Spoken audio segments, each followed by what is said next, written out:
That's right, last series of the night is going to be Secret versus Keen. Of course, the dominant team Secret, who have just pretty much run the DP season so far, against Keen, who have had their ups and downs, a little bit more downs recently when it came to their qualifiers for the DPC event. T-Governor, what do you think about these two teams? I think Keen for sure has, like you just said, they've had their good runs, they've had their showings, but I think they just, at Mumbai, when obviously with the winning that one, I think there wasn't enough competition to really test them, and they were able to prove that they weren't just like a basic team that's able to squeeze into these tournaments, but they're still struggling to actually find how to make the deeper runs in the more challenging tournaments for sure. So I feel like this is, for you, a good position, right? You're a coach for Chaos. You're trying to make a team go from, you know, the sort of ephemeral tier 1.5, tier 2 into we're solidly a tier 1 team. What do you think's missing for Keen? I think it's mainly just being like, their drafts are normally pretty succinct. They always seem to have like a clear-cut objective. Like they really value the Razor. They've got like the troll picks they like as well. Like in this game, I think it's mainly their choices in game, being able to actually close out the game, to take like the correct time to go Roshan. Like they don't have the same discipline that other Chinese teams have. I think Keen, what they do have though, they have a very aggressive style that potentially is like complete opposite of what like you think of Chinese Dota, right? Yeah. So I'm not saying they should suddenly change how they play. It's just they need to try and add a filter to that so they don't just get carried away with their aggression sometimes. That was the thing about the first iteration of Keen, and even the second iteration of Keen that we see now, is that people wanted to refer to them as wings, and it wasn't just because there was a bunch of new guys, but they also saw that similar side of the aggression that's so exciting to watch. And I mean, players, especially from the off lane, you got old 11. There's no more. There's not an off laner that more just runs at you, and like you can see with the toss pick, they still just want to have this aggression. Kaka leading Apps or Nisha away, and they don't want to miss out on the first creep wave. So Kaka might be able to pull the second creep wave if he wants to. I'm not sure if he really needs to. How do you think this lane goes? Lone Druid, Tusk versus Wish Gyro. I feel like this is probably one of those lanes where the Io Gyro won't actually be able to fully like punish the lane, because again, Gyro's one of those, he's a weak laner if he's unable to really get the barrage and actually kind of zone you out. And with Druid, you've got like disconnect between the hero and obviously the damage you're able to deal. So I think it's just going to be like a nice trade of farm, and if the rotation comes in, potentially you could easily take the tower from the Io Gyro as well, with the Tusk coming in. What I like about this lane is it feels the very first Wish Gyro that we saw of this tournament was, I think it was that Liquid, we were watching Liquid versus Vici, was that the opening series, right? And Liquid had like this Phoenix plus Earthshaker or something like that, where it was a combative lane, and I don't think you can fight into Wish Gyro. And when they tried to fight, when they failed, now they have this Phoenix, and it's like, how do they actually come back in the lane and do anything, right? But like this hero is like the Lone Druid, he's going to sit there. Naturally, like when you want to draft him, it's hard to draft against, but also he just sits in it. He's so hard to gank. When he like fears you away and all this, like it's really obnoxious. And Io Gyro don't like playing against like the obnoxious. They want to play against those clunky, slow heroes that you can just punish for being like the underlords, these pos 5, the melee pos 5s, like the Ogre, for example, as well. That was kind of an interesting pickup from Team Secret's side. They have just gone full attack speed amplification, apparently, between the Wisp as well as the Bloodlust from the Ogre. Do you think Ogre's a support that's back? Because everything that was told to me is like, oh, we're going to be getting greedier with our supports between the tome change and everything else. Like, I still think that POS 4 and 5 should be these active duos that can sacrifice their XP and then recover at the 10-minute mark with the tome. So I feel the Ogre, I don't see the value in it too much for that. But again, in this draft, they already know that as soon as they leave laning phase and they've got this like global presence, they just need to have this guy who can run in. And this Ogre can be that guy. You don't need your Pugna or Ember. Like, the Ember can be very flashy by going up high ground, Remington back, but your Ogre's just like, he's basically a moving ward for this team, right? He's going to walk in, take a couple spots, might have a couple braces, but that's about it. And see here, look, he's got this fear. Like, sure, he's low, but you're just not killing this. Oh, good Ice Shard. They're going to be able to get even more damage on Nisha here. With the help of that tag team, they're actually going to do a lot of damage between the Lone Druid as well as the Baron. Enough to be able to bring him down. Not quite. Yapzor starts his healing salve. That's always the problem. When the change with a Wisp being able to have full health and still be able to heal up that ally, you just never know when you can go for a kill. And Old 11's actually going to drop really low here from the Spirits, but now Yapzor has gone a little bit too far, so he jumps away to his tether. Mid lane, mid one. Ooh, a little bit low. This is just going to be one of those lanes that will just be a traded farm. You're going to get low a couple of times, but you're just going to salve back up. Like, there most likely shouldn't be any kills here, especially with mid one. Yeah. That is something they've got, like, pretty passive do-nothing supports on the side of Secret, but super active cores, right? Oh, yeah. It's, again, the reason for the passive cores is because when you get to the mid game, sure, they're passive, but they're still going to be providing something. So like I said about the Ogre, it's like the Ogre is going to provide the ability to move into areas that are potentially nice scarier. pull in there from Dark, bringing Kaka down to this lane for a gank, but they don't actually have the damage to go through that Decrepify. Well done by Zai. And again, that's the issue when you have the Chen Tusk opening. You already know that you're not going to have these stuns to actually deal with this Decrep. Yeah, or the TPs, if anything. There's no big magic damage nukes. There's no magic damage stuns or high amount of burst of damage. This Decrepify is always going to be strong. Keen actually lacks quite a lot of stuns when you look at it, right? You've got like the Roar from Lone Druid, really, maybe whatever creeps Chen has.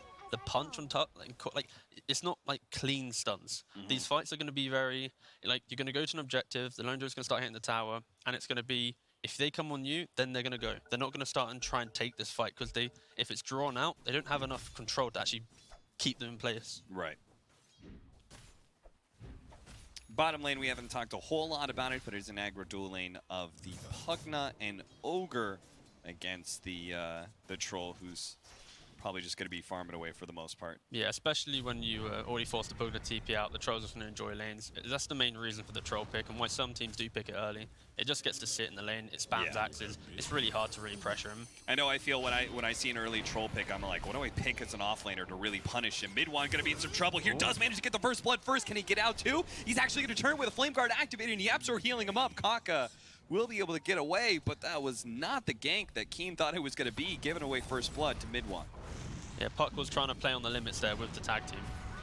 Trying to get that Whirling Axes, staying on to Zai, but it's a little bit afraid of being turned around on. Old Chicken not fully committing, and sure enough, that's where Yapzor coming in. This is why Old Chicken was a little bit fearful of going for any of these kills, and ends up drifting out a little bit too far anyway. Like, you think Ogre's just this clunky hero, and then imagine if he's got the eye behind him. How do you kill this man? An absolute unit. Yeah, he really is, and you don't have, like, I mean, you're just going to be lacking a bit of damage because you've got a Lone Druid and a Troll. Neither one is, like... If anything, like, the only way that you actually kill people right now is from the Tusk, like, rotating in and connecting with the Troll or someone. But then the Decrep also kind of punishes that as well. So Keen's early game draft isn't really that prominent compared to Secret. So I think Keen will really come online around about the 15-minute mark when they try and take the objectives. The objectives is their, like, their power spike. Right. But simultaneously, 15 minutes, that sounds kind of about the time that Secret's going to be, like... Oh, sure, it's going to be a bloodbath. They're just going to be challenging Keen for every single tower. Ideally, what you want to see is the Lone Druid playing with the supports in the puck whilst the Troll's still farming. So if it does go bad, you still have the fallback plan. Yeah. Because of the Troll's not had, like, the freest of farm, right? He's had good farm, but he's still a little bit punished like this. Get the Fire Blast, slowing down Old Chicken. Zai knows that they can't really turn on him with that tether on him at any point. But I think, again, the key point to take from this is the way that Secret are playing right now, they're drawing focus into the bot lane, which means the Gyro can just play by himself top. He's going to trade farm with the Gyro, but they don't really care about that. They just care about Nisha having good farm and just disrupting the Troll. That was supposed to be the advantage of Lone Druid, right? Is that, like, he can sit in the 1 versus 2 and still get farm and everything, because he's not a kill heavy. He's just like, I'm just going to farm and stuff. So Secret are trying to, like, flip the script in that regard and say, well, fine, you leave the Lone Druid here, we're going to leave the Gyro here, but they have to make sure their Gyro doesn't die to a gank, and that's where Yapzor comes in with the TP, is going to be able to provide that healthy sustain, and Kaka maybe the one to die here instead. Good use of the snowball there, as there was just that random range creep hanging out in the jungle. But maybe Kaka had that planned all along. He, like, pulled the range creep over. Please. Yeah, he saw the master plan going on. Don't even question this, man. No, I think, again, this is another key thing as well. It's like, the difference between these teams and obviously, if you think about your pub, is Secret supports aren't TPing to lanes. Their rotations, they're walking there. And you can see how Yapzor's TP to mid and TP to top every time it's needed. So it allows him to play into the off lane and then still make these good, valuable rotations. Sorry, could you say that one more time for the bat? You said supports shouldn't TP out to lane, they should run to lane so they still have a TP available for ganks. Correct. Very interesting. And when I'm glad in lane, you emphasized that. they should also in lane sometimes suicide to a tower, so then they can bring items to their core on the side lane, so Courier gets the mid. Oh, I'm loving all this. I'm loving all this great insight you're giving. You're gonna really help out my pubs if you just keep this going. No worries, I got an absolute book's worth to whip out later. Oh. Gonna be able to snag. Oh, that was actually the haste rune grabbed by Old 11. Yes. Okay. Yeah, it's pleasant. Lone Druid haste, really good.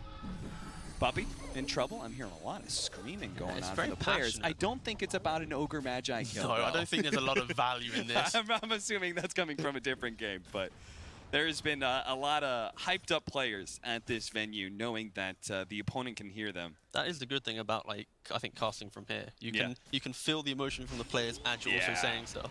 Zai's going to be caught by the coil here, but he's going to be able to decrepify to buy himself some time. There's a snowball just stunning him up for a moment. The coil eventually fades out, though, and again, just lacking any kind of like heavy magic burst damage. All they've got is the puck. What do you do against this Pugna? Again, right now, Keen are heavily relying on this Tusk to be the connecting factor in getting these kills, and the Pugna just heavily counters that, so... And as a result, Secret are looking, well, pretty good in CS. They have the top 2, but then it's the next 3 of Keen. Zai is not too far behind those, 34 and 10 for him. Pretty much the same exact setup in the net worth as well. So Secret slightly ahead when it comes to the overall net worth. This kind of what you expected out of the laning phase? Yeah, pretty much. Like the way that I see Secret playing is how you'd expect it. Also, a key thing to note is IO was playing bottom in a tri-lane, forcing him down bottom, and now he's gone to the jungle. You can see he's just playing there, farming up the jungle by himself. So they've made the map so wide, it allows him to be greedier. Yeah, he's almost like level 6 by 10 minutes without having that tome. Puppy is going to die again. Same thing though, it takes them so much to kill this it really doesn't matter. Like, you're an ogre, you're gonna tank some spells, you're forcing 3 heroes bottom, your IO's jungling. Oh, that sounds terrible to say that, by the way. Not from the start, just saying. Like, around about 7-8 minutes he went to the jungle. Yeah. And then your Gyro just chilling top, Ember's just pushing out mid, so it's the perfect scenario. Okay, mid one jumps into hell here, it seems. It's surrounded by Keen, and they still can't kill it because there is going to be the Pugno with the Decrepify once again. And now with the Flame Guard, he's going to try and run down at least one of these heroes. And maybe looking at Dark here, the Flame Guard runs out now, and Old Chicken just pushing him back with the Whirling Axes. They do find a kill. At top lane, though, that's where Secret finally finds somebody. That's the Tusk. And again, YapzOr, even though he was jungling, did leave the jungle. Yes. To go kill top. He only spent a little bit of time. There is going to be that roar. The Wisp managed to separate himself from that one, but still a nice Joe ultimate is going to be able to come down. Dark does end up falling. Old 11 sneaks into the trees, though. Mid one's going to try and hunt down. Does manage to get him with a sleight of fist. And is going to stay behind this tier 1 tower because he knows he can with a Flame Guard. The Puck doesn't really represent too much he has to fear. They just have such a global presence. Like, again, this Ogre just runs in, you have the relocate, and Ember can always take the greedier plays and then always run them back out. So Secret's draft is very scary in terms of just like, if you can't connect and blow them up, then they're probably just going to get out. So, and this is at the point, like, it feels like Keen, they're just going to have to put up with the punches a lot of times, right? Because they just can't fight back very well. But that's where Keen need to stem the bleeding, not try and take these petty engagements, get their items, and then force Secret to come to them. When they're running at Secret and reacting to what the Ogre's doing, that's when you know the game's slipping away. Because that's all what Puppy ever wants to do. He wants to run up high ground, force a TP, make sure now the bottom's the side that they're playing. Now Secret then plays top, this type of movement. This is where you want Keen to be, right? Is trying to invade, take an objective off of this kind of rotation. If they can get a kill, it'd be great, and that's going to be on YapzOr as he breaks the coil on himself. Suicide, Christ. Yeah. I feel like if you're doing that play, maybe a deny is allowed. Just and what I kind of like about this is they're going to rotate into mid. They've already created the space for Lone Druid to take that tower by himself. One of the big advantages, he may be a slow core that doesn't give you a whole lot of kill opportunity, but he can single-handedly take a tower. And that's also a product of the 2 wards they placed in the jungle as well. I don't know if they placed them during that movement. Well, this one was. I don't know if the other one was. Yeah, again. So they've made this swift movement, got a kill, placed 2 wards, taking the top tower. So now this left-hand side of the map is Keen's to play. The right-hand side is now Secret's. And if Keen cores playing there, they're most likely going to get picked off at some point from finding an Ogre, getting the relocate. So they probably should put the Lone Druid potentially either sit him top and just let him exist there and play majority bottom, or just leave that and allow it just to push in and farm when it's under tower. Kaka trying to buy some time here with the snowball. Slight, oh, there's going to be the Chen heal, so that'll help keep Kaka alive for now. But again, it's just like mid-1 can play so fearlessly. Of course, he just doesn't even care. He's actually going to try and go for the kill on Puck here, and almost has him. He does. That was a nice little multicast there. You know, I was telling people, I was like, you know, Ogre is kind of dumb hero, yeah, but like multicast, they just keep on buffing it, keep on buffing. At some point, multicast is going to be overpowered, and then, you know, Ogre is going to be telling you, terrible to have in game again. The POS 5 build on Ogre, 5 bracers, wand, sell bracer, 5 BKB. Just saying. No boots. No, you got Bloodlust. Yeah, you don't need boots. You got Bloodlust. Nice pick off here on the Lone Druid. And that is going to be, I love the way that you broke apart the map. Yep. And that's where Secret is able to break that entire concept, right? With their global presence of relocate as well as the Ember Spirit. They can be bottom and still punish Old 11 for trying to push into that tier 2 and top lane. Now they're going to be able to find the Puck here, who drops the coil to try and protect himself, but mid-1 stays right on top of him. Kaka and Old Chicken, can they really do anything here? They're going to try, whoa, what's that, Snowball? They're not going for the Ember Spirit like they thought. They're going to try and blow up Nisha instead, but Nisha has, they have the Wisp on top of them. That is so much heal. Nisha's not even close to dying. This is just looking engagement. Like, you took the words right out of my mouth. This is a sloppy engagement for Keen. Now they're going to try and run at him with the Lone Druid as well.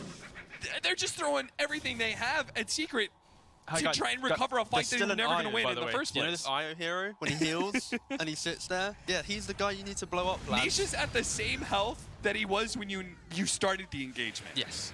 You literally tickled Nisha. So, when I spoke about the whole wards in the jungle playing top, I realized you don't really want your Lone Druid there. You want your elusive hero there that can use the wards, and then if they do rotate in, can make the great escape. Lone Druid, sure, he's got the raw, but against this lineup on Secret, he's not going to be able to raw and still get away. So I believe the Puck should be the one playing top, pushing out the waves, playing the trees, because then like if they do go on him, it's going to be hard. And then the Druid should then sit bottom, and then Troll can play in the pockets behind, playing in the jungle, farming up, pushing out. He can play like the triangle area, a little bit of dire jungle. I just feel right now that the cores were just in the wrong positions, and then eventually they both just got picked off. What about a slight addendum to that? What about Lone Druid just camping out mid and trying to like chip away at that mid tier 1 tower? Sure, that can also work, but then I feel once he's pushed out the wave and he's farmed this jungle camp here, like what's his purpose? Like, Secret just kind of swoop in and they're gonna catch you eventually, and he doesn't really have. But now, again, it's around the 15-minute mark, and ideally, Keen wants to be the ones being the aggressors, playing at these towers and just utilizing their heroes. But Snowball into stun. I mean, they have very limited chain stun to keep mid-1 locked down. And I mean, again, this is mid-1 you're talking about. This is mid-1 Ember Spirit. This guy has a fearless idea of Dota and just running around the map and killing people. You gave him free liberty this game. But what I don't get is when teams first phase this Ember. So you first pick a Chen, you go IO Ember. How does Keen not pick heroes to deal with the Ember? Like, if this was Chaos, right? If we picked an Ember, they would be like, actually, lads, we should pick like 4 heroes to deal with this guy, and then we don't have a game. We have an Ember support. Like, how are they allowed to get this? We're just bad, actually, maybe. 3 to 11, 16 minutes in. I'm not going to say a whole lot because Misery can be mean. Dark, run away. Trying to get away from the coil. Is going to be chased by the Remnant. He's caught. There's going to be a missile on the way trying to chase down this Puck. Fortunately, he's got enough distance that he will TP out successfully. Just going to think about working with Chaos, by the way? It's really good. It's pleasant. It's nice. It's just a refreshing experience. I don't know. It's just with the team that's always the underdog. Yeah. So it's like the expectation to succeed isn't there. We obviously have the drive and motivation, and when we take these games, we're like, we can do it. Yeah. So over time, I think it's just going to get better. Oh, they're trying to outnumber the Wisp Gyro, trying to bring him down here. The Old Chicken pops the ultimate, but he is on a sliver of HP. Will he last long enough? We'll have to see the Gyrocopter. They do get the Chen heal out. He's going to be okay. The Gyrocopter ends up falling. But Yapzor is able to walk away instead. They just home in on this Ogre Magi. But even with the Gyrocopter gone, Secret feel like they can take the fight, and they can with Fire Blast, Multicast locking down that puck. With the help of Zai, they managed to bring him down. They're going to try and fight over this shrine area as best as possible. But just a tanky Ogre is forcing Old Chicken back. He may even die to this as the Urn. Now the Ignite. He doesn't have his ultimate to keep himself alive. He turns around, slows down his pursuers. But Mid1 is already caught into the back line. He's going to be able to find the lone Druid. He can try and finish up that troll, which they saw limping away thanks to Puppey. Kaka's going to be chased out as well. I mean, this started with a pick-off on Gyrocopter, and it seemed to end with an Ogre pretty much manning up against a troll. I jokingly said this earlier about the IO connecting with the Ogre, but as soon as your Gyro dies, Ogre's now your boy, you know? He's now your man. You make him, he runs around, he kills everything. Eventually, if IO when he gets his axe for allies, don't tether this terrible little gyro thing. Get this Ogre in the front. I want to see some braces on Puppey. I want to see a BKB tabbed in. This man's going to be the core. He's taking over this game. I mean, absolutely. If you give him the Axe upgrade, it doesn't matter how much mana you have, as long as you have enough to cast one Fire Blast. Then the other one's percentage-based. Exactly. Easy. He's popping off.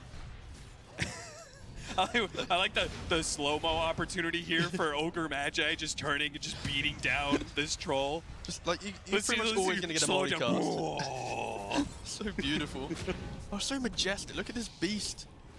He is stuns this man, stuns that man. Thick, beefy boy for sure.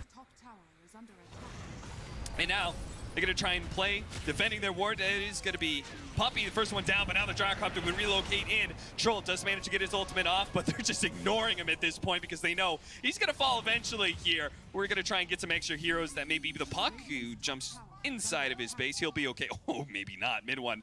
He's even thinking about going for the dive around the tier 4s. Thought better of it, though. I think it's nice that Puppey, though, dying in this situation allows Nisha to actually have the IO partner for a small fight. Otherwise, you know, Puppey might steal the show, always getting the tether. Yeah.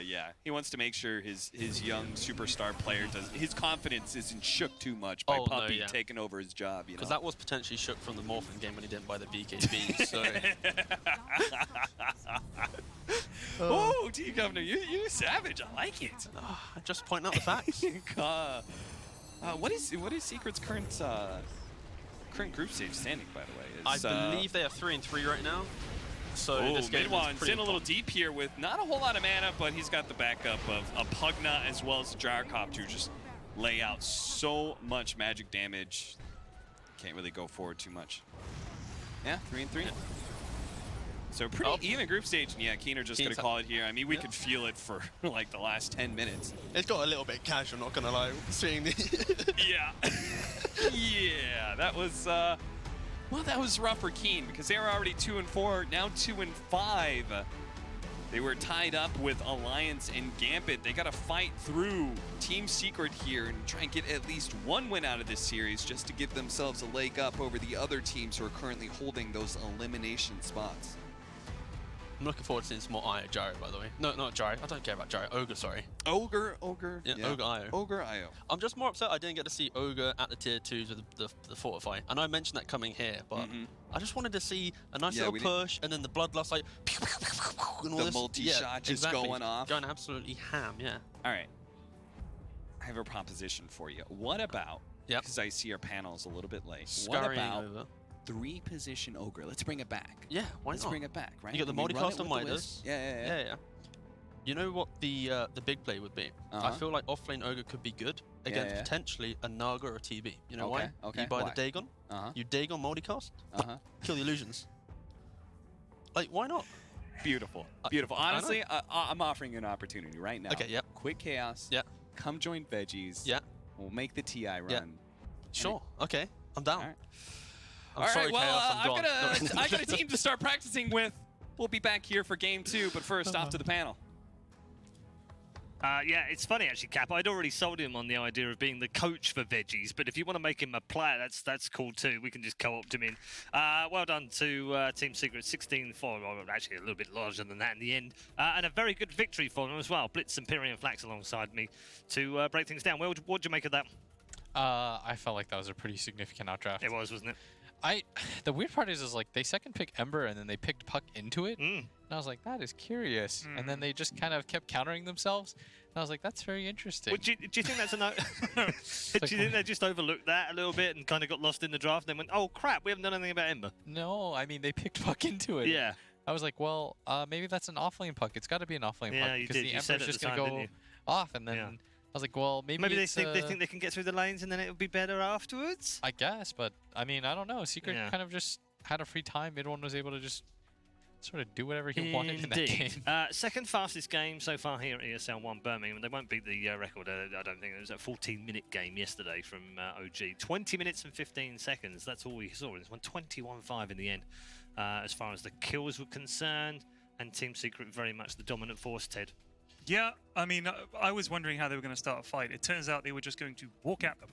And that was enough. Like, I think as well, mid one on the Ember just went and set up loads of stuff. He was fine. He played really well. Yeah. Chased people down, and Has it there were erased, heroes for him to has it chase. erased your doubts about Ember? Secret or About about Ember. Ember? I'm not saying I have doubts about Ember. I'm just wondering if he's worth being picked as often as he is. Right. But for certain players, it's definitely. I mean, like mid one, Mid-one, isn't Anna it? is an Yeah. example. They can push the hero to the limits and they make him look really good. But I sometimes see him and I think this hero isn't doing so much. There's a lot of shouting going on. I like that. I like The that. players have been very loud actually, They because the have. player area isn't that far away from us here inside the arena, so we do get to hear them, and there are some quite boisterous Well, lads. yeah, I mean, amongst normally them. they're like locked away in a hotel room Yes. somewhere, and we watch the games, but we can't hear the teams. This Yeah. is like a big open area with no roof, and they're just screaming. You hear some interesting things. It's great. Yeah. I really enjoy it. And stuff like that. Yeah, it's good. And some celebrations here and there. They won't be celebrating as far as Keen is concerned. Will that's a very disappointing first game from them. Oh yeah, for sure. And I just again I can't help but think like, what was really the game plan here? Like, what was the long term? This is how we're gonna win the game. Because for me, it just looked like they lost all 3 lanes and then they lost in 20 minutes. Like, Yeah.